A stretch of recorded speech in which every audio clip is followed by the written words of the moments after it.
নমস্কার, আমি লগ্নজিৎ। আজকে গণেশ চতুর্থী, তাই গণেশ পুজো নিয়ে কিছু গুরুত্বপূর্ণ কথা।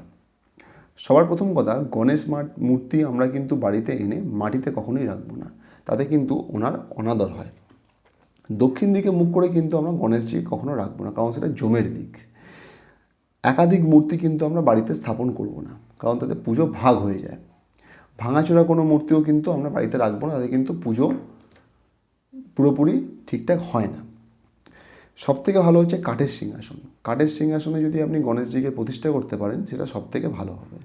এবং সেই কাঠের সিংহাসনের উপর যদি লাল বা হলুদ কাপড় দিয়ে তার উপরে যদি গণেশজিকে বসান, সেটা খুবই ভালো, কারণ উনি লাল বা হলুদ কাপড়, এই রঙটা আর কি, খুব পছন্দ করেন।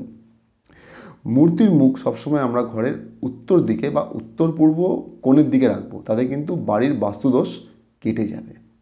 এবং সবথেকে শেষ কথা, যে দুর্বা ঘাস অবশ্যই পুজোতে রাখবেন, কারণ দুর্বা ঘাস ওনার খুব পছন্দের।